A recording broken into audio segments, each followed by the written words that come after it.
예, 오세훈 서울시장입니다. 보수 통합과 선거 연대 등등을 강조해왔던 오세훈 서울시장. 장동혁 대표 사퇴론에 참전을 했는데 그 배경에 관심이 쏠리고 있습니다. 관련 영상 먼저 보고 이야기 나누겠습니다. 민주당의 폭주를 막기 위해서는 조그마한 힘이나마 모두 다 모아야 할 것이라고 생각하고요. 그런 의미에서 통합에 예외는 있을 수 없다. 네, 통합에는 예외가 없다고 제가 말씀드렸습니다.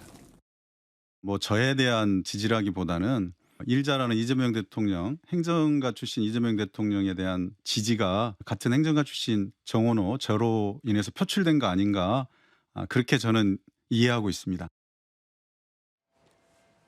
예, 이번 지방선거에서 가장 관심이 쏠리는 지역이 바로 서울이죠. 오세훈 서울시장의 수성이냐, 민주당 후보 또는 다른 야당 후보의 승리냐 관심이 높은데 최근에 나온 여론조사 하나 설명해 드리겠습니다. 정원호 성동구청장이 만약에 민주당 후보로 나설 경우를 상정했을 때 정원호 50.5, 오세훈 40.3 이런 숫자가 나왔습니다. 12월 한 달 전에 조사에서는 40.1, 37.5였는데 이렇게 숫자가 바뀌었습니다. 양자 구도일 경우이고요. 자, 다자 대결로 볼까요? 정원호 28.4, 오세훈 21.5, 나경원 12.8, 박주민 의원 8.1.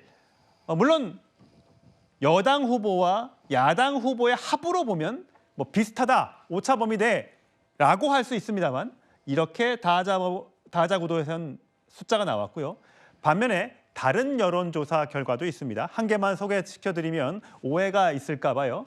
자, 이번에는 다른 매체에서 조사한 건데 오세훈 25.9, 정원호 23.4, 나경원 17.1, 박주민 9, 조국 9, 없다 7.6 이런 수로 나타났습니다.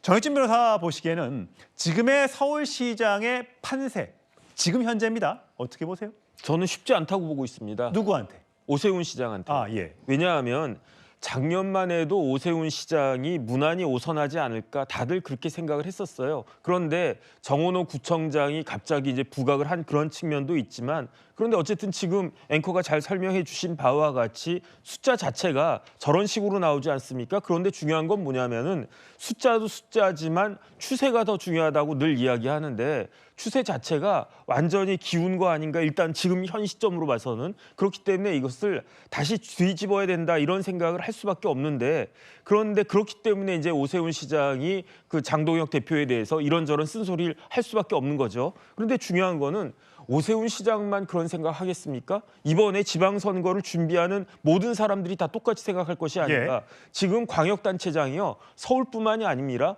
인천, 충청도, 강원도, TK, 부울경까지 거의 다 지금 그 국민의힘 쪽에서 그 광역단체장을 하고 있는데 그런데 지금 서울 포함해가지고 어디가 안심할 수 있다라고 할 수 있는 데가 어디가 있겠는가. 그다음에 장동혁 대표가 된 게 작년 8월 26일이었거든요. 예. 5개월이 넘게 지나갔습니다. 그런데 생각해 보면은 장동혁 대표가 한 것은 한동훈 제명밖에는 기억남는 게 없지 않습니까? 그러니까 장동혁 대표 리더십 가지고 과연 이번 지방선거를 치를 수 있겠는가? 시간이 가면 갈수록 장동혁 대표에 대한 압박은 더 거세질 수밖에 없을 것이다. 저는 그런 생각 듭니다. 예, 강성필 부대변인. 그런데 오세훈 서울시장이 이번에는 강력한 얘기를 했죠. 예, SNS에 올린 글입니다. 기어이 자멸의 길로 당을 몰아넣는다. 당대표 개인과 홍위병 세력에 위한 사당화. 제1야당 대표 자리에 있을 자격이 없다라고 얘기했습니다. 근데 오세훈 서울시장을 비판하는 또 쪽에서는 오세훈 서울시장의 발언이 왔다 갔다 한다라고 또 얘기하시는 분들도 있어요. 최근에 장동혁 대표의 단식 농성장에도 갔었는데 갔다 오고 나서 그때 얘기했었어야 되는 것 아닌가? 하긴 그때는 장동혁 대표가 단식 중이었으니까 그 말을 하기는 어려웠겠습니다만 또 그렇게 비판하시는 분도 계시더라고요. 충분히 그런 의견이 나올 수가 있습니다. 어쨌든 저는 개인적으로 지금 오세훈 시장이 어떤 선택을 할까? 첫 번째로 얼마 전까지만 하더라도 당연히 무난하게 국민의힘의 서울시장 후보는 될 수 있을 거라고 생각했던 것 같아요. 그런데 지금 생각해 보면 그것도 뜻대로 안 될 것 같고 또 그런 우여곡절 끝에 서울시장 후보가 된다고 하더라도 지금 현재 오세훈 시장에게는 굿 뉴스보다는 배드 뉴스가 상당히 많습니다. 한강버스에 대한 실패, 명태균 씨와 관련된 어떤 혐의라든가 아니면 당과 이런 불협화음 때문에 계속해서 안 좋은 뉴스들이 있기 때문에 저는 결단을 내린 것이 아닌가. 어떤 결단?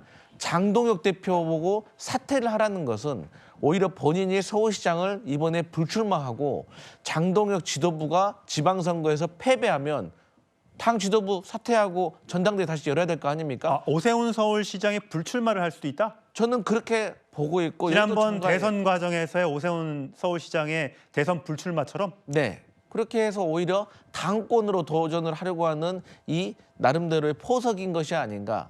저는 그런 느낌을 받았습니다. 신박합니다. 네. 송영원 대표는 어떻게 생각하세요? 저는 민주당의 희망사항일 뿐이라고 보고요. 오세훈 서울시장이 만약에 이 방송을 보고 있다면 반드시 도전해서 민주당을 꺾어야겠다는 불퇴전의 의지가 불타오를 것 같습니다. 예. 그리고 뭐 오세훈 시장에 대한 불출마라든가 혹은 공천이 안 된다든가 이런 것은 굉장히 현실성이 떨어지는 이야기입니다. 왜냐하면은 지금 국민의힘이 앞으로 다가올 서울시장 선거에서 가진 강력한 카드는 당연히 서울시장을 4번이나 해본 경험과 경륜의 오세훈 시장일 수밖에 없어요. 지금 국민의힘 내에서 서울시정에 대해서 오세훈 시장만큼 잘 아는 사람이 있습니까? 민주당 후보가 누가 되든지 간에 1대1로 TV토론에서 맞붙었을 때 그 풍부한 경험과 지식으로 상대를 제압할 수 있는 후보는 오세훈 시장밖에 없다고 봐야 돼요. 그러면 왜 가장 강력한 카드를 자발적으로 포기합니까? 그것은 결국 선거를 포기하는 것이 다름 아니고 서울시장 선거를 포기한다는 것은 6.3 지방선거 전체를 포기하는 것과 다르지 않습니다. 그러니까 민주당에서 지금 오세훈 시장의 불출마를 거론하는 것은 정말로 그 오세훈 시장이라고 하는 존재가 가장 위협적이기 때문에 안 나왔으면 하는 희망사항을 섞어서 말씀하신 것뿐이다. 저는 그렇게 받아들입니다. 예, 지방선거 길다면 길고 짧다면 짧은 시간이 남아 있습니다.